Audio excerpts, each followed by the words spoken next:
আলাইকুম। দেশ এবং প্রবাস থেকে যারা আজকে আমাদের সাথে লাইভে যুক্ত আছেন সকলকে আমার তরফ থেকে আন্তরিক শুভেচ্ছা ও মোবারকবাদ। সকলকে সালাম জানিয়ে আমাদের আজকের লাইভ আড্ডা শুরু করছি। আসসালামু আলাইকুম ওয়া রাহমাতুল্লাহি তাআলা ওয়া বারাকাতুহু। আজকে লাইভ আড্ডা আমাদের সাথে উপস্থিত আছেন আমাদের আজকের অনুষ্ঠানের সম্মানিত অতিথি প্রবাসী মোহাম্মদ কাশেম। আপনাকে শুভেচ্ছা জানাচ্ছি আজকের লাইভের পক্ষ থেকে। জি। ধন্যবাদ ধন্যবাদ। আসসালামু আলাইকুম ওয়া রাহমাতুল্লাহি ওয়া বারাকাতুহু। সুলতান আসসালাম। মাহমুদ গজনবী, কি অবস্থা? আলহামদুলিল্লাহ, আল্লাহর রহমতে আল্লাহ ভালো রেখেছে। আপনার কি অবস্থা, কেমন আছেন? কিভাবে সময় আলহামদুলিল্লাহ। কাটাচ্ছেন সাথে আলহামদুলিল্লাহ, শেয়ার। আল্লাহ রাখছে ভালো। আল্লাহ ভালো সময় কাটাচ্ছে। সারাদিন ডিউটি নিয়ে ব্যস্ত আহ, থাকি, সময় চলে যাচ্ছে। আলহামদুলিল্লাহ, ভালো হয়ে যাচ্ছে। সকাল থেকে শুরু করি, রাত পর্যন্ত আপনি তো ডিউটি চলে। সম্ভবত ব্রুনাইতে আছেন নাকি না?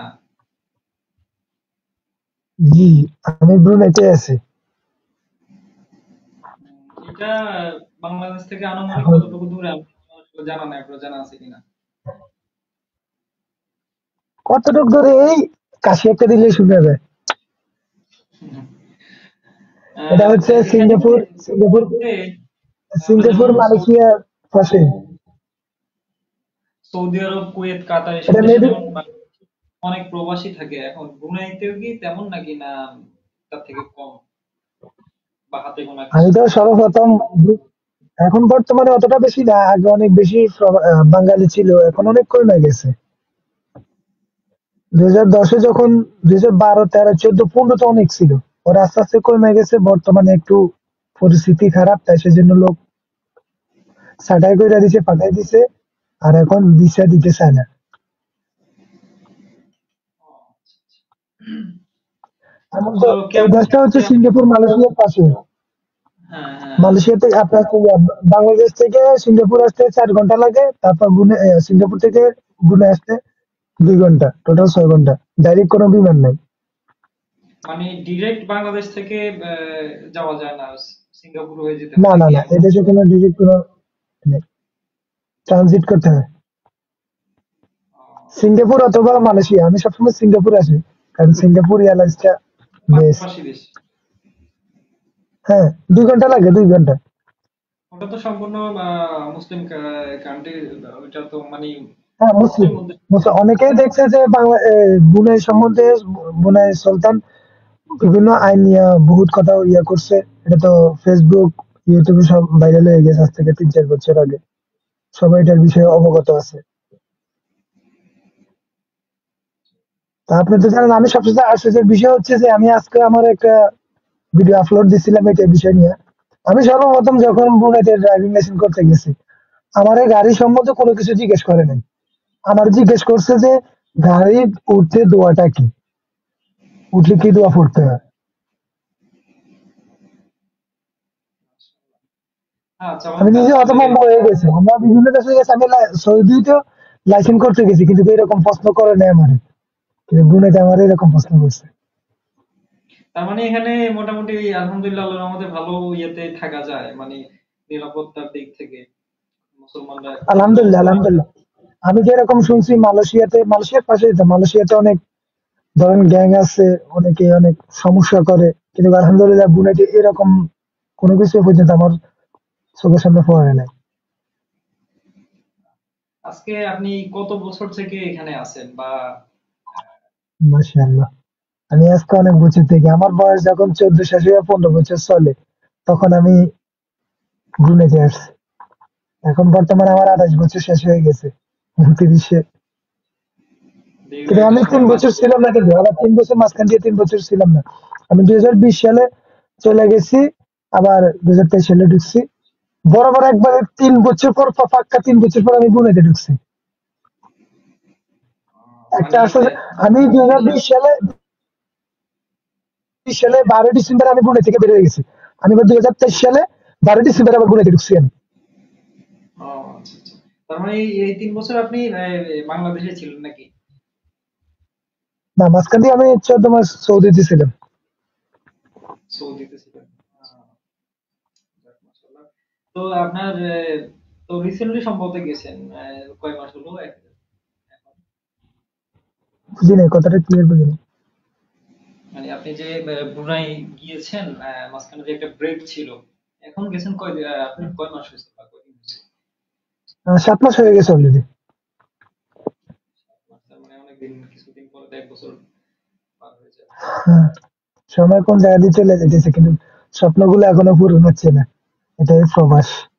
এই সময় কারোর জন্য বসে থাকে না। আমি সকালবেলা আপনাকে মেসেজ দিলাম যে আপনার হুম। সাথে আমাদের ইয়েতে বা প্রবাসীদের আহ, জীবন নিয়ে আমি কিছু লাইভ করতে চাই। তো প্রথম আপনাকে দিয়ে শুরু করতে চাই। তো আপনাকে মেসেজ দিলাম সকালে, কিন্তু সেই সকাল পেরিয়ে এখন অলরেডি সময় চলতেছে বা 10টা বেজে গেছে। এই যে এর মাঝে যে এতগুলো সময়, এটা যে কোন ফাঁকে পার হয়ে গেছে, মানে এটা বোঝাই মুশকিল। মনে হচ্ছে যে কিছুক্ষণ আগে আপনাকে আমি মেসেজ দিচ্ছি, বিষয়টা এমন ছিল আর কি। সময়টা আসলে দিন যত যাচ্ছে সময়ের বরকত তত হারিয়ে যাচ্ছে, এটা বরকত থেকে কমে যাচ্ছে। বাস্তব। ধরে তো কেউ রাখতে পারবে না, এটা পার হয়ে যাবেই। এইভাবে করে আসলে আমাদের জীবনটা একটা পর্যায়ে গিয়ে শেষ হয়ে যাবে, থমকে যাবে। এখান থেকে কারো সফলতা কারো ব্যর্থতা তখন থেকে শুরু হবে। যাক, এখন কি অবস্থা আপনার ওখানে যাওয়ার পরে কেমন লাগতেছে এখন? মনে করেন বিশেষ করে আপনার বাংলাদেশে তো যারা প্রবাসী থাকে, তারা সবার পরিবার পরিজন, মা বাবা আত্মীয় স্বজন স্ত্রী সন্তান সবাই তো বাংলাদেশেই থাকে ম্যাক্সিমামেরই। হয়তো কিছু কিছু মানুষের সাথে থাকার সুযোগ থাকে সন্তান স্ত্রীরা, সবার তো ওই সুযোগটা হয় না। তো কেমন লাগছে এই সন্তান, মা বাবা, আত্মীয় স্বজন বা স্ত্রী বন্ধু বান্ধব রেখে ওখানে থাকতে? সর্বপ্রথম কথা হচ্ছে আলহামদুলিল্লাহ। অবশ্যই আমরা যে যে অবস্থায় থাকি না কেন, অবশ্যই আমরা আলহামদুলিল্লাহ আল্লাহ তাআলার শুকরিয়া আদায় করতে হবে। এটা মাস্ট, অবশ্যই। তো আছি আলহামদুলিল্লাহ, ভালো আছি, কিন্তু মা বাবা ফ্যামিলি সবাই খুব মিস করি। কিন্তু করা কিছু না, জীবনে কিছু করতে হলে টাকা ইনকাম করতে হলে, টাকা ছাড়া কোনো বর্তমানে কোনো মূল্যহীন, কোথাও কোনো দাম নাই। আপনি মা বলেন, বাবা বলেন, ভাই বলেন, স্ত্রী বলেন। আবার সবসময় না, সব মা বাবা একরকম না। আবার কিছু মা বাবা আছে আলহামদুলিল্লাহ ওই রকম টাকার প্রতি ইয়ে করে না। তো আছি আলহামদুলিল্লাহ। অবশ্যই আসার পর থেকে আলহামদুলিল্লাহ ভালো আছে, কিন্তু আম্মু আব্বু ফ্যামিলিগত সবাইকে একটু খুব মিস করি আর কি। আর এমনিতে হার্ড পরিশ্রম করতেছি যে জীবনে কিছু যে করতে পারি, কারণ ভবিষ্যৎ তো আছে সামনের দিকে। মা বাবা আছে, তাদেরকে তো এটা তো ছোটকাল থেকে এই পর্যন্ত অনেক বড় করছে, মানুষ করছে। তো তাদের জন্য তো অবশ্যই একটু কষ্ট করতে হবে। আর সেটাই আসলে খুব প্রবাসীরা পরিশ্রম বলতে করতেছি আর কি। এটা হচ্ছে আমি সকালে অনেক সময় 7:30টার সময় বা 8টার সময় উঠি, বেশিরভাগই 7:30 থেকে 8টা থেকে উঠি। ধরেন একবার রাত্রে 12টা পর্যন্ত এই যে শুরু হয়েছে যুদ্ধ, যুদ্ধ চলতেই আছে। কিন্তু আবার মাঝখান দিয়ে 1-2-1.5 ঘন্টা ব্রেক আছে। আপনার ধরেন আমি 3টা পর্যন্ত হলো কাজ কাম করি। তারপর ওই কাজ কাম বলতে আমি আমার রেস্টুরেন্টের খানা টানা রান্না করি। রান্না করার পরে আবার ধরেন আপনার, আবার আমার বস, বস বলতে আমার বোনের জামাই আর কি, বড় বোন। উনি বর্তমানে এখন যেহেতু এখন ওনার আন্ডারে আছে, উনি আমার বস। তো উনার নিয়ে বের হইতে হয়। বের হয়ে রেস্টুরেন্ট আছে, রেস্টুরেন্টের জন্য কেনাকাটা করতে হয়। তারপর বহুত কিছু। বাসা আসি, বাসা আসার পরে এগুলা আমার লোকজন দোকানে দোকানে, আমাদের আবার আপনার সম্ভবত যারা ইতালিতে আছে তারা হয়তো এটা ভালো করে বুঝবেন যে দোকানের পাশে ওরা মেলা বসে। এটা বেশিরভাগ ইতালিতে আমি যতক্ষণ শুনছি 6 মাস ওদের মেলা থাকে। ছোট ছোট দোকান, তো আমাদের দোকানগুলো আছে ছোট ছোট, অতটা উন্নত না। ভুলের রাষ্ট্রটা হচ্ছে আপনার টাকার দিকে উন্নত, কিন্তু পরিবেশটার দিকে একটু নর্মাল আর কি।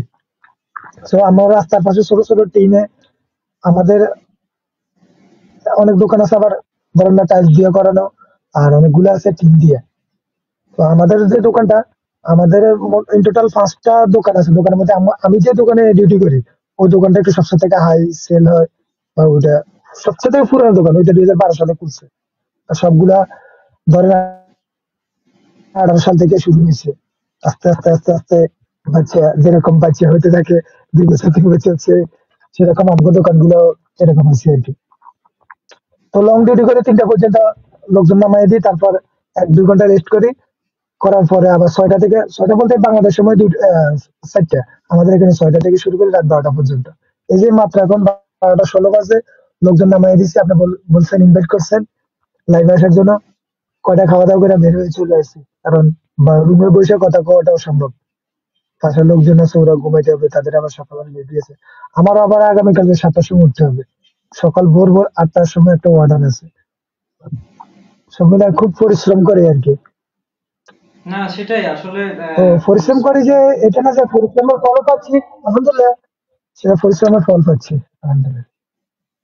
আলহামদুলিল্লাহ। হ্যাঁ, বিষয়টা এমনই আসলে কিন্তু আমিও প্রবাসে ভাবতে পারি স্থায়ী না যে আমি এত কষ্ট করবো কারো না কারো প্রবাসে স্বপ্ন আছি।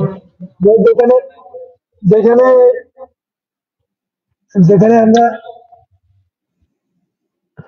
অবশ্যই।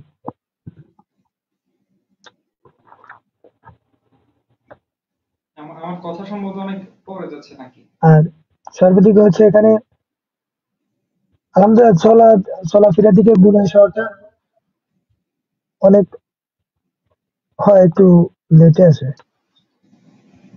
হালকা একটু লেটে এটা আসে নেট সমস্যার কারণে হয়তো। জি, বলেন, আমরা শুনতেছি। মেবি।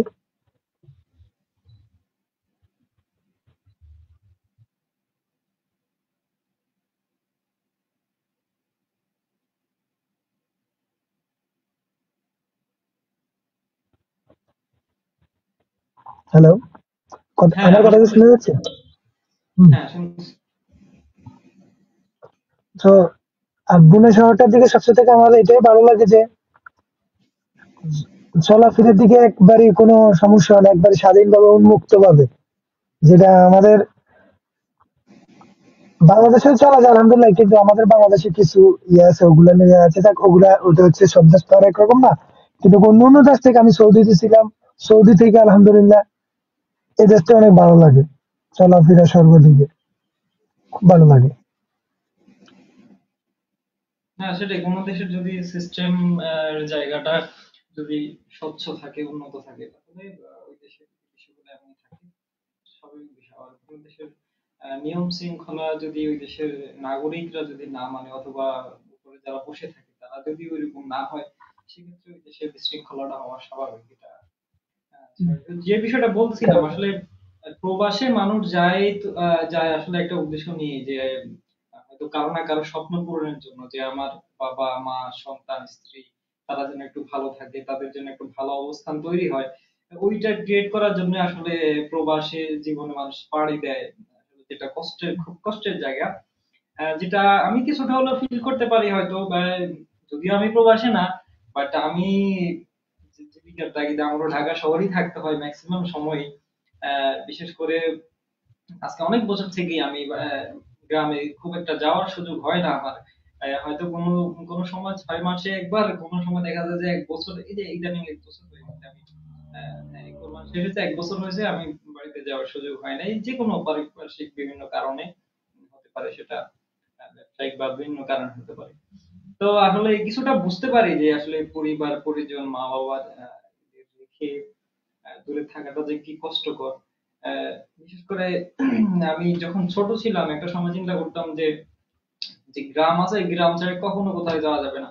আহ, মানে বাবা মা ছেড়ে যে ঢাকা শহরে এতদিন থাকবো, বা আত্মীয় স্বজন আমার যারা আছে তাদের রেখে যে এত এত একটা সময় এরকম ভাবে ঢাকা শহর থাকতে হবে, বা জীবিকার তাগিদে কোথাও একটা থাকতে হবে, এটা কখনো আমি চিন্তা করি না। বাট বাস্তবতা একটা ভিন্ন আসলে আমাদের চিন্তার জগৎ থেকে। তো এই জন্য আসলে প্রবাসীদের কষ্ট কিছুটা হলে বোঝা বা আমার পক্ষে হয়তো সম্ভব হয়, পরিপূর্ণটা সম্ভব না, কারণ হচ্ছে আমি ইচ্ছা করলে এখান থেকে যে কোনো সময় বাড়িতে যাওয়ার সুযোগ আছে, কিন্তু প্রবাসীদের সেটা নাই। এটা হচ্ছে বিষয়। আমরা চাইলেও যেতে পারি না। হ্যাঁ, এটাই, আমি এখান থেকে চাইলে হয়তো আমার বাড়িতে যেতে 3 ঘন্টা, 3.5 ঘন্টা বা 4 ঘন্টা লাগবে, সুযোগ আছে একটা। কিন্তু প্রবাসীরা চাইলেও তার আসতে পারবে না, ওখানে তার বিভিন্ন প্রসেসিং এর মাধ্যমে এখানে আসতে হবে, যেটা হতেও এ, তো ইয়ে করতে অনেক সময় লাগে। অবশ্যই হুম। হ্যাঁ, এটা তো আপনাদের জন্য দোয়া। আর আপনারা হচ্ছে দেশের অর্থনীতিতে আহ, মানে ভূমিকা রাখার জন্য যাদেরকে ধরা হবে, বিশেষ করে নাম্বার ওয়ান তালিকায় আমি আপনাদেরই রাখবো, যারা দেশের অর্থনীতিতে সবচেয়ে ভালো ভূমিকা রাখছেন, বেশি ভূমিকা রাখছেন। আপনাদের কারণে আসলে দেশের অর্থনীতির চাকাটা সচল থাকে। অবশ্যই। তো আসলে প্রবাসীদের যে সম্মানটা করা উচিত, আমার মনে হচ্ছে যে বাংলাদেশ এখন ওইভাবে এটা করতে পারে না, যেটা না করা উচিত। আমাদের জানি না সেটা তো আপনারা অনেক ভিডিওতে দেখছেন বা অনেকে অনেক ভিডিও ভাইরালে আমাদের সাথে এয়ারপোর্টে যে অবস্থা একটা যে একটা অবস্থা করে সেটাতে আপনারা অবগত আছেন, অনেকেই আছেন সবাই দেখেন। কিন্তু যখন আমরা বাংলাদেশ বিমানে বাংলাদেশ এয়ারপোর্ট থেকে বিমানে উঠি, যেই হোক যে যে দেশে যাই, আমরা এয়ারলাইন্স সিঙ্গাপুর এয়ারলাইন্স ওখানে উঠি, উঠার পর থেকে যে আমাদের সম্মানটুকু শুরু হয়, যতদিন আমরা বাংলাদেশে আবার ব্যাক না করি, আমাদের যেইখানে যাই না কেন কি সুন্দর একটা সম্মান পাচ্ছি আমরা, আমরা বাইরের লোক। কিন্তু আমাদের বাংলাদেশের আপনার এয়ারপোর্টে এগুলো আমরা কখনো পাই না, তার এক ভাগও পাই না আমরা। সেটা শুধু আমি আমি আমার কথা না, সেটা তো আপনারা অনেক ভিডিওতে দেখছেন বা অনেক ভাইরালে যে কিরকম ব্যবহার করে তারা। এরপরে হচ্ছে আপনার অনেক কষ্ট করে আমরা ইনকাম করি এখানে, মাথার ঘাম পায়ের তাওলার মধ্যে ফালাইয়া ইনকাম করি।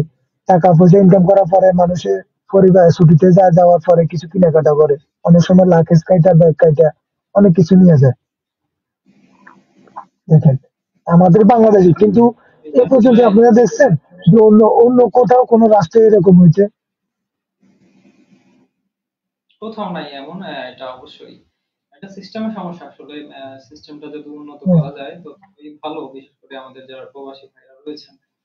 আমাদের অসংখ্য প্রবাসী ভাইদেরকে আমি চিনি, যাদের আসলে অনেকের কষ্টের কথা অনেকে অনেক সময় আমার সাথে শেয়ার করে।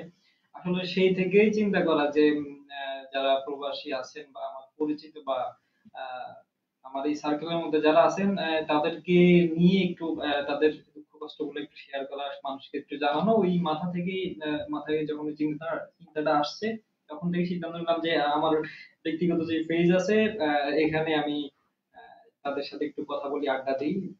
বিশেষ করে অসংখ্য প্রবাসী ভাইরা আমাকে চিনে, বিশেষ করে আমি সুলতান মাহমুদ ব্যক্তি হিসাবে আমাকে হয়তো একটা প্রতিষ্ঠানের মাধ্যমে চিনে।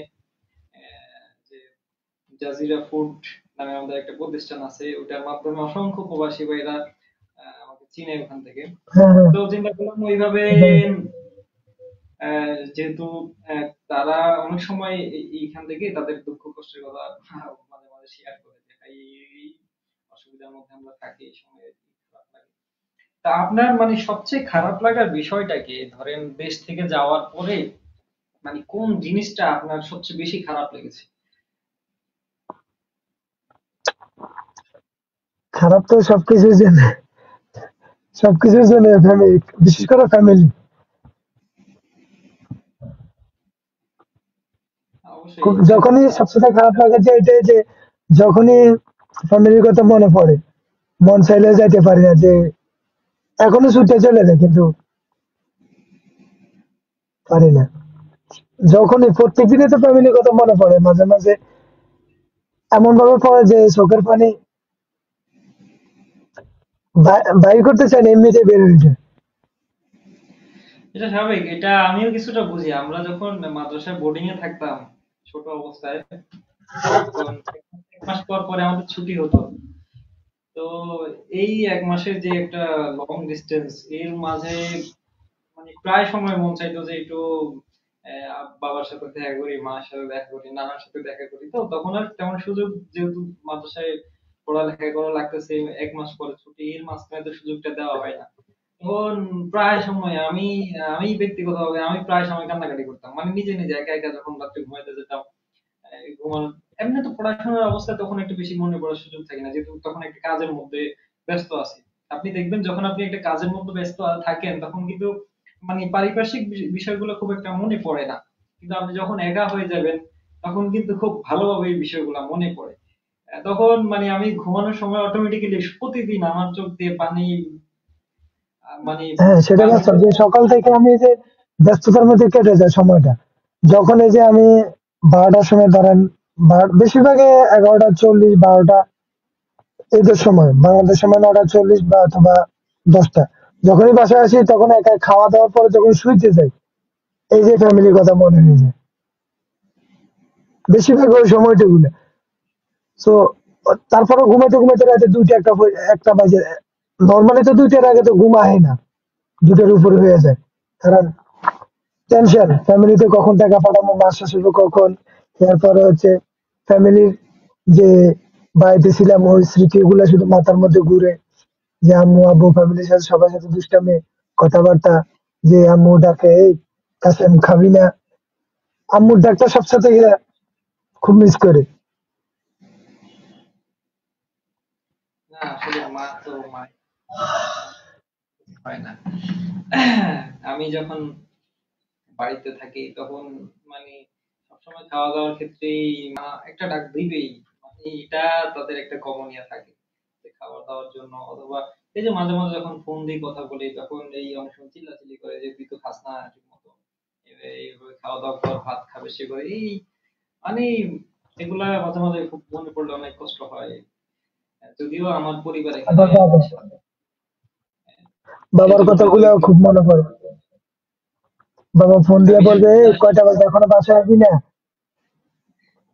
বিশেষ করে যাদের সন্তান আছে তাদের তো এটা আরো খারাপ লাগার বিষয়টা আরো বেশি থাকে। দীর্ঘদিন প্রিয় সন্তানের মুখ দেখা হয় না, তার মধ্যে মা বাবা তো স্ত্রী, এরা তো আছেই। যাই হোক, আল্লাহ আল্লাহ সবারকে সহজ করুক, ও সবার সবকিছু সহজ করে দিক। আর বিশেষ করে যার যার যে মনের আশা এগুলো যেন আল্লাহ পূরণ করে সবার জন্য, সবাই দোয়া করি। কারণ হচ্ছে প্রবাস মানে আমি এমন মানুষও দেখেছি যারা আসলে ফ্যামিলির জন্য কাজ করতে করতে প্রবাসে যে সে যৌবন কাল পেরিয়ে বৃদ্ধ হয়ে গেছে, তাও ওখানে পড়ে প্রবাসী মানে সন্তানদের জন্য অথবা আত্মীয় স্বজন যাই বলেন যার জন্যই যাচ্ছে, ওখানে থেকে কষ্ট করে আসলে জীবনটা পার করে অনেকে, বা অনেকের দেশে তো ফেরাও হয় না, এমন মানুষও দেখেছি। আমার পরিচিত অনেক মানুষই এরকম ছিল যে গিয়েছে আমি আর দেশে। সৌদিতে আমি সৌদিতে 14 মাস ছিলাম। আমি সৌদিতে দেখছিলাম বাচ্চারে পেটে রেখে আসছে, এখন পর্যন্ত বাচ্চার মুখ দেখে নাই। ওই যে মোবাইলে দেখছে। বাচ্চার বিয়ে হয়েছে, বাচ্চার বাচ্চা হয়ে গেছে, এখন পর্যন্ত মুখ দেখে নাই। এটা খুবই কষ্টের আসলে। এমন লোক দেখছি। যারা থাকে তারা আসলে বুঝতে পারে। আমি আমার আমার নিজের খালাতো ভাই একজন আছে, যদি খালাতো ভাই না, ভাই আমার নিজের ভাইয়ের মতোই, বড় ভাইয়ের মতো উনি। তো দীর্ঘ আজকে আমি যখন আমার বর্তমানে বয়স 26-এর, এখন রানিং বা উপর চলছে সম্ভবত, আমার এক্সাক্ট বয়সটা অনেক সময় মনে থাকে না, এটা আমার একটা দুর্বলতা, বাট এটাই হবে আর কি। তো আমি যখন আমার বয়স সম্ভবত যখন আপনার 6, 5 কিংবা 6, তখন তখন উনি দেশের বাইরে গেছে, এখনো আসে নাই। ওই যে ফ্যামিলি এই সেই এগুলা করতে করতে এখন পর্যন্ত উনি প্রবাসে আছে। এটা আসলে যে যায় বা যে পরিস্থিতিতে থাকে, উনি চেষ্টা করেছে আসার জন্য, বাট পরিস্থিতি আসলে ওনাকে আসতে দিতে চায়নি। এটা খুবই কষ্টের। তো যারা এই পরিস্থিতিতে পড়ে, আবার অনেকের দেখা যায় কিছুদিন পর পর দেখেন আসার সুযোগ আছে অনেক মানুষের, তো তাদের জন্য এটা একটা প্লাস পয়েন্ট থাকে। যাদের ওইরকম অবস্থা আছে, সবার তো আর অবস্থা থাকে না। সবাই তো তাদের এরকম, যাদের অবস্থা থাকে সবাই তো না তাদের এরকম জন্য থাকে না এরকম। যন্ত্রণার একটা বিষয়। আরেকটা বিষয় লক্ষ্য করা যায়, ধরেন যেটা খুবই দুঃখজনক আসলে, অনেক প্রবাসী ভাইদের জন্য যেটা খুব কষ্টের কারণ আসলে, এত কষ্ট করে প্রবাসীরা, বিশেষ করে যাদের বাবা প্রবাসী থাকে, তাদের যে সন্তানগুলো দেশে থাকে, অথবা অনেকের স্বামী প্রবাসী থাকে, অনেকের সন্তান প্রবাসী থাকে, এরকম আহ, সবার না এটা, হয়তো আপনার 100-এ 30% হবে, বেশি কম বেশি হতে পারে। দেখা যায় তারা ওখানে এত কষ্ট করে সারাদিন খেটে পরিশ্রম করে, কিন্তু দিন শেষে দেখা যায় যাদের জন্য কষ্ট করে, যাদের জন্য টাকা পায়, তারা সেই প্রতিদানটা তাদের দিতে পারে না, তাদের সেই মূল্যটা তারা দিতে পারে না।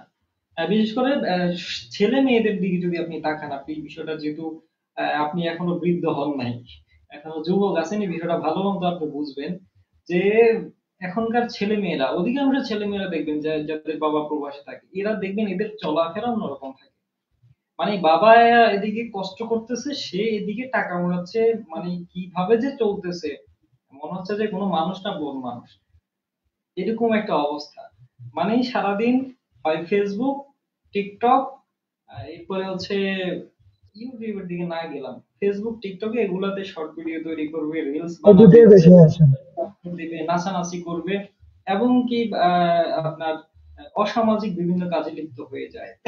তো এত কষ্ট করে একজন প্রবাসী বাবা তাদের জন্য এত কষ্ট করছেন, এত কষ্ট করে সে প্রবাসে আছেন, আসলে তাদের কথা ওইভাবে চিন্তা না করে, এই বিষয়ে অনেকের মা বাবা ও স্ত্রী এমনও হয় যে হাজবেন্ড অথবা সন্তান এত কষ্ট করে টাকা ইনকাম করছে, সেই টাকাগুলো কোথায় ভাঙতেছি, এটা কি আদৌ কোনো বেনিফিট হয় কিনা, এগুলো না চিন্তা করে দেখা যায় সবকিছু শেষ করে ফেলে।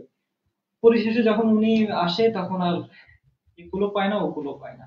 তো এই ক্ষেত্রে অবশ্যই যারা প্রবাসী আছেন বিশেষ করে, তাদের এই বিষয়টা সতর্ক থাকা উচিত যে আপনার সন্তানকে যেটা আপনি নাই তাকে প্রপার ভাবে যেন গাইড করা হয়। সেই জন্য আপনি আপনার পরিবারের মধ্য থেকে কাউকে এমন ভাবে আপনি নিয়ে তাকে গাইড করেন, সে যেন তাকে গাইড করতে পারে। বিশেষ না হলে আপনি এত কষ্ট করছেন তার জন্য, এত পরিশ্রম করছেন, হাড় ভাঙা পরিশ্রম করছেন, এই সন্তান এমন কাজ করছে যেটার জন্য আপনি বাবা হয়ে যায়, তার জন্য আপনি জাহান্নামে যাওয়া লাগবে।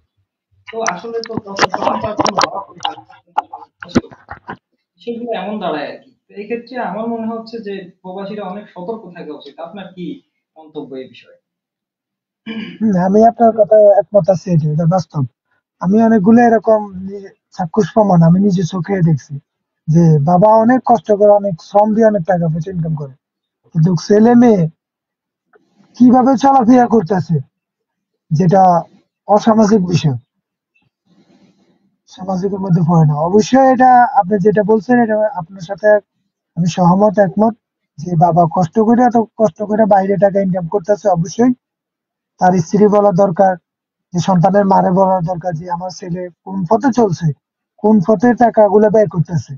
অবশ্যই ওগুলো নিয়ে গাইডলাইন নিয়ে মেনে চলতে হবে, আর তাদেরকে ভালোভাবে সঠিক পথে চালাতে হবে। অবশ্যই অবশ্যই আপনার কথায় যুক্তি আছে বা আমি সহমত এগুলো। না, এটা বিশেষ করে গ্রাম পর্যায়ে আমি অনেক বেশি দেখেছি। যারা প্রবাসে থাকে, গ্রামের মানুষগুলো, তাদের সন্তানদের ক্ষেত্রে এবং এটা আমি অনেক বেশি দেখেছি। মানে তারা হচ্ছে আমাদের দেশের মিডিয়ারও এখানে দোষ আছে। তারা তাদেরকে কিশোর গ্যাং হিসেবে উপস্থাপন করে। এখন তাদেরকে হুম, যদি মিডিয়া উপস্থাপন করতো যে টোকাই হিসেবে, হ্যাঁ, তো কিশোর গ্যাং মানে শব্দটার মধ্যে কেমন একটা একটা ভাব আছে, আপনি দেখবেন যে কেমন একটা মানে পাওয়ার থাকে। মানে হোক সে পাওয়ার ভালো পাওয়ার হোক না আগে কেন, যদি পাওয়ার একটা টোকা ভাব হিসেবে থাকে। যদি ইয়ে করতো তাহলে কিন্তু ওরা এতটুকু বাড়তো না। যে আপনার কথা তাহলে ঠিক আছে যে কিশোর গ্যাংয়ের মধ্যে একটা একটা পাওয়ারফুল মনে হচ্ছে যে আমার কিশোর গ্যাং বলতেছে, মানে বাস্তব। কিছু একটা শক্তি আছে আমার, এটা বোঝাতে চাচ্ছে। হুম, তো জাতীয় মিডিয়া গুলো যদি ওইভাবে উপস্থাপন করতো যে টোকাই, টোকাই যদি বলতো তাহলে দেখা যায় এগুলো আস্তে আস্তে কিছুটা ইয়ে হতো, কিন্তু ওইভাবে বলা হয় না। তো বিশেষ করে এই যে যেটা বললাম আর কি, গ্রাম পর্যায়ে যারা প্রবাসী থাকে তাদের সন্তানগুলো এই গ্রাম পর্যায়ে এখন প্রচুর এরকম টোকাই জন্ম হয়েছে। মানে ভালো ভালো ঘর থেকে দেখা যায় বাবা মা ভালো, অনেক ভালো, কিন্তু কোনো কারণে বাবা প্রবাসে থাকে বা দূরে থাকে, সন্তানদের ওইরকম খোঁজ খবর নেওয়ার সুযোগ হয় না। সেক্ষেত্রে দেখা যায় মানে ছেলে মেয়েগুলো এরকম টোকাই টোকাই পর্যায়ে চলে যায়, টোকাই থেকে খারাপ হয়ে যায় এগুলো। এগুলোকে আসলে টোকাই বলা উচিত। এই কিশোর গ্যাং বা এই এরকম এগুলা বলা, এই ভাষাগুলো ওদের ক্ষেত্রে প্রয়োগ করা আমি মনে করি উচিত না। হুম, বাস্তব, এটা আমি সহমত। কারণ এটার মধ্যে যখন একটা পাওয়ার পায় যায় তখন চিন্তা করে মানে এমনি তো শয়তান, তার মধ্যে দিয়ে আরেকটা আরো শয়তানকে শয়তানি তারা বেড়ে যে যায়, ভর ভর করে, করে, হ্যাঁ। তো পরবর্তীতে সে চিন্তা করে যে আমারই ঠেকায় কে, আমি তো মানুষ তো নাম ফাঙ্কা, শুনলে আমার কাঁপবে, ঠিক নাম না? শুনে এভাবে, হ্যাঁ। তাকে যদি সম্বোধন করা হতো টোকাই হিসাবে, তাহলে কিন্তু তখন একটা পর্যায়ে গিয়ে তার মাথার মধ্যে এটা নাড়া দিতে হতো, বিবিকে নাড়া দিত যে আসলে আমি কি করতেছি। কিন্তু ওইভাবে ইয়ে করা হয় না। আসলে আমাদের দেশের পরিস্থিতিটা এমন হয়েছে যে উম, এখন মানে বাবা মারা তাদের সন্তানকে কন্ট্রোল করা খুব মুশকিল হয়ে গেছে। বিশেষ করে যারা দেশে থাকে কাছাকাছি থাকে সন্তানের বা সন্তানকে নিজের কাছে রাখে, তাদের জন্য এটা মুশকিল হয়ে গেছে যে পারিপার্শ্বিক পরিস্থিতির কারণে এই সিনেমা, গান, নাটক, এরপরে হচ্ছে বিভিন্ন অসামাজিক কার্যকলাপ, অথবা এই টিকটকে বিভিন্ন সেলিব্রিটি, ফেসবুকে বর্তমানে খুব ফেসবুক খুব সেলিব্রিটি, এদের ফেসবুক আর টিকটক এই দুটা বেশি, প্রভাবে টিকটক খাস করে টিকটক। এদের প্রভাবে ওদের অবস্থা খুব জঘন্য অবস্থা হয়েছে। এবং বিশেষ করে খুব ছোট অবস্থায় যখন মোবাইলটা হাতের কাছে পেয়ে যায়, তখন আর আহ, মানে ওই অবস্থায় আর থাকে না স্বাভাবিকভাবে যে একটা সময় মানুষ বেড়ে উঠবে। বিশেষ করে আমরা যখন আমরা একবারে বড় হয়ে যে ফোন ইউজ করছি তা না, আমরা ছোট থাকতে, ছোট বলতে তখন কি একটা বয়সে প্রচার করে হয়তো ফোনটা ধরছি, বাট এর আগে কিন্তু একটা সময় আমাদের খেলাধুলার মধ্যেই কাটতো। বিশেষ করে আমি যখন ছোট ছিলাম, আমরা একটা গ্রুপে ছিল আমাদের, মানে সুযোগ পাইলে, চান্স পাইলে আমরা বল খেলতে চলে যেতাম, এই খেলতে দৌড়াইতাম, এইদিকে যেতাম, সাইকেল চালাইতাম। এটা কিন্তু এখন নাই। এখন তারা সুযোগ পেলে ফ্রি ফায়ার খেলবে, সুযোগ পেলে পাবজি খেলবে, সুযোগ পেলে টিকটক করবে, নাচানাচি করবে, ভিডিও বানাবে, সুযোগ পেলে যে কোনো একটা অপরাধে লিপ্ত হবে। এই সংস্কৃতিটা এখন চালু হয়েছে, আমাদের দেশে এস্টাবলিশ করা হয়েছে, যেটার কারণে এখন আসলে এটা বাস্তব। সন্তান পাওয়া খুব মুশকিল। এটা বাস্তব যে বাংলাদেশ থেকে এখন বর্তমানে খেলাধুলা গুলা আমরা এক সময় কাঠের ব্যাট দিয়া অনেক ব্যাট বানাইয়া খেলতাম। এই যে হুম। ধান উঠবে কখন তখন ওখানে ক্রিকেট মাঠ বানাইতাম, এরপরে বৃষ্টি সিজনে বৃষ্টি দিয়ে তখন আবার ফুটবল বানাইতাম। কিন্তু এইসব খেলাধুলার কারণ যখন থেকে উঠে গেছে তখন থেকে পোলাপান একেবারে অধপতনে চলে গেছে। এই যে পাবজি, ধরেন টিকটক শর্ট ভিডিও এগুলা বানাইয়া বানাইয়া পোলাপান পুরো খারাপ হয়ে গেছে। এখন এখন বর্তমানে এমন একটা পরিস্থিতি, একটা ছেলেরও এই নামাজ পড়ছি এই কথাটাও বলা যায় না। তুই এখানে বসে এত এই খারাপ কাজগুলো করস কেন? যদি একজনে যদি প্রতিবাদ করে, আরো 10টা একসাথে হইয়া ওর উপরে হামলা করে। এখন বর্তমানে এমন একটা পরিস্থিতি গ্রাম অঞ্চল, গ্রাম বা শুধু গ্রাম না, পুরো বাংলাদেশে আমি মনে করি। এখন এটা এটা সবচেয়ে এটা এটা কথা হচ্ছে অবশ্যই। এখানে এসে আমাদের মা বাপের কিছু গাফিলতি আছে। আর মা বাপের ঠিক মতো গাইডলাইন নেই, তাই সেই জন্য এই অবস্থা হচ্ছে। আমি সবচেয়ে এই অনলাইনের মাধ্যমে আমি বলতে চাই যে এই আমাদের লাইফটা যার কাছে যাক না কেন, অবশ্যই যদি আমাদের কথাগুলো শুনে, আমি এটাই রিকোয়েস্ট করবো যে যে আমরা কাঁচা মাটিতে যেভাবে তৈরি করবেন ওইভাবে তৈরি হবে। এটা বাস্তব। আপনার ছেলে সন্তান যখন হবে তখন তাদের থেকে মোবাইল 100 হাত দূরে রাখা দরকার। আমি মনে করি এটা প্রযোজ্য। আর ছোট থাকতে থেকে যদি আপনি যদি ওর অভ্যাস করেন তাহলে অভ্যাস তো হয়ে যাবে। না, সেটাই, এটা তো আমি অবশ্যই। এটাই রিকোয়েস্ট করবো যে সবার কাছে, সবাই ছেলে সন্তান যখন হোক না কেন, ভাই ভাগিনা বা ভাতিজা, মোবাইল ওদের থেকে দূরে রাখবেন। আর ইসলামিক জ্ঞানগুলো দেওয়ার চেষ্টা করবেন। না হয় ছেলে এখন মেয়ে একেবারে এটা, অধপতন। হ্যাঁ, এটা হচ্ছে অনেকগুলো কারণে আসলে এগুলো হয়। এটা বিশেষ করে বাবা মার অসাবধানতা যেটা বলে আর কি, এটার কারণে হয় বিশেষ করে। ধরুন হচ্ছে ছোট বাচ্চার সামনে ফোন ইউজ না করা। আর যদি হুম, আপনি ছোট থেকেই বা বাচ্চার সামনে যদি ফোন ইউজ করতে থাকেন, প্রয়োজন ছাড়া যদি আপনি করতে থাকেন, তখন একটা সময় সে এটাতে দেখতে দেখতে অভ্যস্ত হয়ে যায়। তখন এটা তার কাছে আর তেমন কিছুই মনে হয় না। বিশেষ করে আমি দেখেছি অনেক বাবা মা এই সন্তানের সামনে গান শোনা, নাটক দেখা, সিনেমা দেখা, এটা অবারিত উন্মুক্ত হস্তে দেখতেছে, সন্তান সহ দেখতেছে। যে সন্তান আহ, একটা মায়ের সাথে একটা জিনিস দেখতেছে, যে ভিডিওতে অবৈধ প্রেমের বিষয়ে শিক্ষা দেওয়া হচ্ছে। হুম, তো ও যখন মায়ের সাথে এটা বসে বসে দেখতেছে, বড় হয়ে সেইটা কেন না করবে? সে দেখতেছে, অ্যাকশন দৃশ্য দেখতেছে মুভিতে, ওখানে মারামারি করছে, এই করছে, সেই করছে।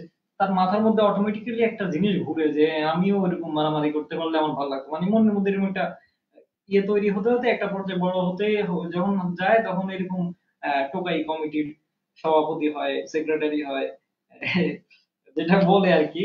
গ্রামের ভাষায় দেখেন হুম, এখন কিন্তু ছোট ছোট একটা সময়, মানে আপনার ছাত্র রাজনীতির যে বিষয়টা ছিল, যে একটা পর্যায়ে যাওয়ার পরে অনেকে ছাত্র রাজনীতির সাথে যুক্ত হতো একটা বয়স হওয়ার পরে। এখন কিন্তু দেখবেন যে যেটা পড়াশোনা করে না সেও ছাত্র রাজনীতি করতেছে। কিসের ছাত্র রাজনীতি করতেছে আল্লাহ জানে। এরপরে হচ্ছে ছোট ছোট এই বাচ্চারা টোকাই কমিটির সভাপতি হয়ে যায়। এটা খুবই আসলে, মানে অনেকে এটাকে উন্নতি বলে, আসলে এটা উন্নতি না, এটা সমাজটা ধ্বংস অবনতি। করার এটা একটা কারণ। আর এটা প্রশ্রয় দেয় হচ্ছে মা বাবা। মা বাবা এটা মা বাবারও দোষ, সমাজের একার দোষ দিয়ে তো লাভ নেই। প্রতিটা সমাজের প্রতিটা মানুষ তো সমাজের একটা অংশ। এই মানুষগুলা প্রতিটা মানুষ যদি আলাদা আলাদা ভাবে যদি নিজেরা ভালো হয়ে যেত, আমরা যদি নিজেরাই ভালো হয়ে যেতাম, সমাজটা অটোমেটিক ভালো হয়ে যাবে, ভালো হতে বাধ্য। কিন্তু আমরা নিজেরা ভালো হই না, কিন্তু সমাজের দোষ। এটা হচ্ছে মূল সমস্যাটা জায়গা। বিশেষ করে আপনি দেখবেন যে একটা সময় আমি যখন ছোট ছিলাম, আপনারা তো আমাদের বড়, আমি যখন ছোট ছিলাম তখন মাঝে মাঝে বাড়ি থেকে দোকানে কিছু আনতে পাঠাতো। তো মুরব্বীরা একটু চোখ এমন করলে অনেক সময় ভয়ে দৌড় দিয়ে চলে যেতাম, আনতে ইয়ে করতাম। এখন কিন্তু দেখবেন যে ওই মুরব্বীরা পর্যন্ত ওই প্রতিবাদটা করা ভুলে গেছে।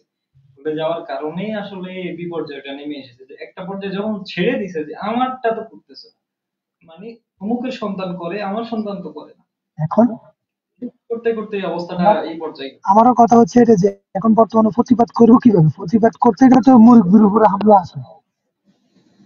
হামলা, হ্যাঁ হামলা আসে অবশ্যই, বাট এটা এই পরিস্থিতিটা কিন্তু একদিনে তৈরি হয় না, এটা অনেক দিন, অনেক সময় নিয়ে কিন্তু তৈরি হয়েছে। যেটা একটা সময় মানুষ কোনো অন্যায় দেখলে বা কোনো কিছু দেখলে, আমি আমি যখন মাদ্রাসায় পড়তাম ছোট কালে, তখন মাদ্রাসার মানে ক্লাস সময়ে যদি আমি বাহিরে যেতাম বা কোনো দিকে যেতাম, রাস্তায় কেউ দেখলে জিজ্ঞেস করতো যে কোন মাদ্রাসায় পড়স, বাসা কোথায়, বাবার নাম কি, এরকম একটা মানে আতঙ্কের মধ্যে থাকতাম যে কোন সময় কে জিজ্ঞেস করে না বসে। কিন্তু এখনকার দেখবেন যে এগুলো কোনো ইয়ে নাই, সেম আমিও এগুলো আমিও মাথায় পড়তাম যে পাঞ্জাবি খুললে পরে এগুলো ইয়েতে লুকে হাইটে চলে আসতাম। সেটাই, শুধু এগুলো এগুলাই ফটো করার পরে। এগুলো আসলে তখন ছেলে মেয়েদের একটা ইয়ের মধ্যে রাখতো, একটা শাসনের মধ্যে, সামাজিক শাসন যেটাকে বলে আর কি, সামাজিক শাসনের মধ্যে রাখতো। কিন্তু এখন এটা বন্ধ হয়ে যাওয়ার কারণে ধীরে ধীরে এই যে এই পরিবেশটা ক্রিয়েট হয়েছে, এখন কিছু বলতে গেলে এখন মাইর আসে। কিন্তু এটা তো একদিন দুই দিনে তৈরি হয় না, এইভাবেই তৈরি হয়েছে। এটা আসলে আমাদেরও ব্যর্থতা, আমাদের বলতে হচ্ছে যারা আমাদের উপরে মুরব্বী আছে তাদের ব্যর্থতা আমি বলবো। আচ্ছা যে সুলতান পানি মাহমুদ, খাচ্ছি, পানি খাচ্ছি, এটা ভিডিওতে দেখাচ্ছে বাম হাতে খাচ্ছি, সামনে ক্যামেরার কারণে হ্যাঁ, অনেকে আমার হ্যাঁ, বলছে আমাকে যে বাম হাতে খাচ্ছি, কেন? এটা কিন্তু ডান হাতেই খাচ্ছি আমি, কিন্তু যেহেতু সামনের ক্যামেরায় রেকর্ডটা হচ্ছে, সেজন্য দিকটা উল্টো দেখাচ্ছে। তা আপনার আচ্ছা এখানে কি সুলতান মাহমুদ, জি, কি প্রশ্ন করতে চাইছিলেন ওটা করেন, সমস্যা নেই, তারপর বলতেন। হ্যাঁ প্রশ্ন করতে চাইছিলাম যে বাংলাদেশে যেভাবে থাকার সময় যেভাবে খেলাধুলা করতেন বা যেভাবে সময় কাটাতেন, ওইখানে কি ওই সুযোগটা হয়? আমি তো আপনার ভিডিওর প্রথম থেকে আমি বললাম আমার ওইটুকু সময় নেই। আমি সকাল 7:30 থেকে বা অথবা 8টা থেকে শুরু করে রাত্র 12টা পর্যন্ত আমাদের 365 দিনে থেকে আমি সবসময় দুষ্টামি করে বলি আমার কাস্টমার যদি বলে তোদের কি কোনো ছুটি আছে, পরে আমি বলি 365 দিনের মধ্যে 368 দিনে আমরা ডিউটি করা লাগে। তার মানে আমাদের কোনো ছুটি নেই, শুধু রমজানে ঈদের সময় 3 দিন ছুটি। এর ব্যতীত এই যে গত পরশুদিন ঈদ গেছে, আমার ছুটি ছিল না, শুধু আমার না আমাদের কোম্পানির কারোরই ছিল না, সবাই ডিউটি করা লাগছে। সেটাই, আমি এখনো দেখতে পাচ্ছি আপনি গাড়িতে আছেন, তার মানে বোঝা যায় যে আসলে পুরো সময়টা ব্যস্ততার মধ্যে দিয়েই কাটে। যেটা আপনাদের তো সম্ভবত ব্যবসা এটা মানে আত্মীয় স্বজনরাই ফাস্ট তো ফুডের ব্যবসা দোকান বাণিজ্য আমাদের। করে। ব্যবসা বাণিজ্য। তো তাও যদি এই অবস্থা হয়, তাহলে অন্য যারা আছে তাদের কি অবস্থা? হুম, অনেক কষ্টের জীবন আসলে প্রবাস জীবন। আপনার কি তারা ব্যস্ততা আছে ভালো কিনা? ছিল। আর তার ব্যস্ততা একটু সকাল, আগামীকাল সকাল ভোরে একটা অর্ডার আছে, তাই সেই জন্য ঘুমিয়ে যেতে হবে আগে। আচ্ছা, ঠিক আছে। সেজন্য আমাদের একটু সময় দিতে যারা হবে। বর্তমানে লাইভ দেখতেছেন বা পরে দেখবেন, তাদের উদ্দেশ্যে যদি আপনার কিছু বলার থাকে এই প্রবাস জীবন নিয়ে, তাহলে একটু বলতে পারেন। শেষ।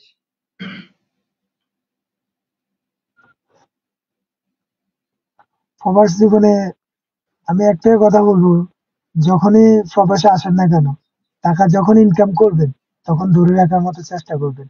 আমার বিষয়ে আমার এক্সপিরিয়েন্স, আমার পার্সোনালি আমি একটা কথা বলি, আমি যদি 2010 সাল থেকে আমি বিদেশ করতেছি, কিন্তু আমি এখন আমার কোনো ক্যাশ নাই। সবসময় এটা একটা মনে করবেন, যদি আপনি 10 টাকা ইনকাম করেন, আপনি অন্তত 2টা টাকা আপনি নিজে সেভ করার চেষ্টা করবেন, যেহেতু আপনার ভবিষ্যতে কোনো কাজে লাগে। সবগুলো ফ্যামিলি আমি না, আমি এই কথাটা শুনতে হয়তো বা খারাপ লাগে, কিন্তু আমি মনে করি আপনি সব টাকা ফ্যামিলিতে দিয়ে দিবেন না। কিছু টাকা নিজে সেভিংস করে রাখতে হইব। না হয় টাকা আছে, আজকে আপনার টাকা আছে, আপনার সবকিছু আছে। টাকা নাই, আপনার কিছু নেই। আপনি একবার শুধু বিপদে পড়ে দেখেন, দেখবেন আপনি দুনিয়াটা কিরকম আপনি নিজেই বুঝতে পারবেন। তো যারা বিদেশে আসবেন, অবশ্যই যখন ইনকাম করবেন, নিজের ফ্যামিলির দিকে অবশ্যই খেয়াল করবেন। আর কিছু টাকা নিজে সেভিংস করবেন ভবিষ্যতে কিছু করার জন্য। কারণ আমার আব্বু সবসময় একটা কথা বলে, বিদেশের জীবন হচ্ছে কচু পাতার ফানে। কচু পাতার মধ্যে পানি রাখলে কিন্তু থাকে না, কিন্তু পড়ে যায়। বিদেশের মধ্যে চলে যাবে, যে কোনো মুহূর্তে বিদেশ থেকে চলে যেতে হয়। এই যে আমার এই যে আমার একটা কথা বলি, আমার আগামীকালকে থেকে কোনো ডিউটি নেই। ডিউটি বলতে আমগো দোকানটা রোডের পাশে, তো এসব দোকান হচ্ছে স্থানীয় লোকালদের জন্য আরকি।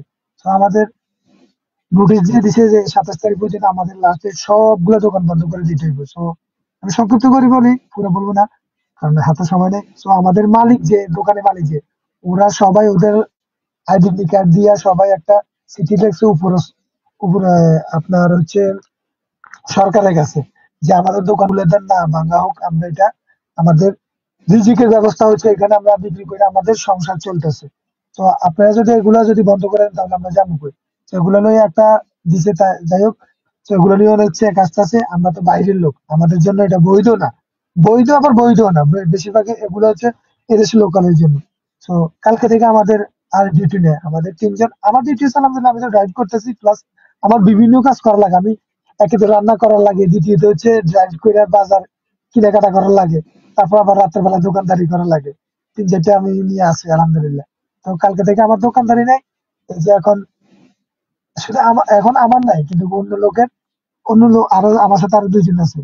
তাদেরও ডিউটি নেই, এখন বসে থাকতে হবে। সো আমি এটাই বলবো যে যখন ডিউটি আপনার কাজ আছে, টাকা ইনকামের সময়, যারা প্রবাসে না, যে কোনো স্থানে আপনি বাংলাদেশে থাকেন না কেন, যখন আপনি একটা বিজনেস করবেন, বিজনেসে ফোকাস দেন। যখন আপনার টাকা আসতেছে তখন ধরে রাখার চেষ্টা করেন। সো আমাদের প্রবাসী ভাইকে বলবো, যখন আপনার কাজ আছে, টাকা ইনকাম করা হচ্ছে, টাকা ইনকাম ভালো হচ্ছে, তখন আপনি ইনকাম করতে থাকুন। ইনকাম করে নিজের ফ্যামিলিতে তার নিজে কিছু সেভিং করেন, তাহলে জীবনে কিছু করতে পারবেন। না হয় আমার মতেই করতে হবে। তো এখানে আমি টানছি, আমি আর কথা দীর্ঘায়িত করবো না, কারণ যেহেতু আমার সকালবেলা একটু ডিউটি আছে। তো সুলতান মাহমুদের কাছে আমি যতটুকু জানি, আপনি ভালো গজল গাইতে জানেন। একটা গজল গায়ে আমাদের দর্শককে শুনাইলে একটু খুশি হতাম। না আসলে ছোট্ট একটা। আমি অন ক্যামেরায় কখনো সঙ্গীত গাওয়া এটা আমি নিজে পছন্দ করি না, যেহেতু আমি ওইভাবে পরিপূর্ণ অভিজ্ঞ না। হ্যাঁ, কিছুটা সংশ্লিষ্ট ছিলাম, সেটা দায়িত্বের কারণে ছিলাম। তো এই জন্য আসলে এই অনুরোধটা আমি রাখতে পারছি না। আমাদের সম্মানিত দর্শক শ্রোতা যারা রয়েছেন আমাদের সাথে যুক্ত, এবং পরবর্তীতে যারা আমাদের এই লাইভ অনুষ্ঠানটি দেখবেন, বিশেষ করে আমার ফেসবুক পেজ সুলতান মাহমুদ থেকে, এবং আমাদের যে প্রবাসী অতিথি মোহাম্মদ কাশেম, ওনার ফেসবুক পেজ কাশেম ব্লগস থেকে, যারা এখন দেখছেন এবং পরবর্তীতে দেখবেন, সবাইকে আবারও শুভকামনা জানাচ্ছি আমাদের পক্ষ থেকে, এবং সকলের জন্য দোয়া, আন্তরিক ভালোবাসা। বিশেষ করে আমাদের যে আজকের প্রোগ্রামের অতিথি, ওনার জন্য সবাই দোয়া করবেন, আল্লাহ যেন ওনার সবকিছু সহজ করে দেয়, এবং আমরা আমি সবাই আল্লাহর কাছে আল্লাহ দোয়া করছি, সবাইকে ভালো আল্লাহ করে যেন দিয়েছে। আমাদের সবকিছু সহজ করে দিক, এবং হালাল রুজির ব্যবস্থা করে দিক। এবং যত বিপদ আপদ আছে আল্লাহ রাব্বুল আলামিন সবকিছু থেকে যেন আমাদেরকে হেফাজতে রাখে। এই বলে আজকে অনুষ্ঠান এখানে শেষ করছি। আমার সম্মানিত পেজে যারা ফলোয়ার রয়েছেন, এবং কাশিম ব্লগস এ যারা রয়েছেন, সবাইকে আহ ঈদ যেহেতু চলে গেছে, তারপরে আবার ঈদের শুভেচ্ছা জানাচ্ছি। ঈদ মোবারক। সবাই ভালো থাকবেন। আসসালামু আলাইকুম ওয়া রাহমাতুল্লাহ। আসসালামু আলাইকুম রহমতুল্লাহ বারাকাতুহ। সুলতান মাহমুদ, ভালো থাকবেন।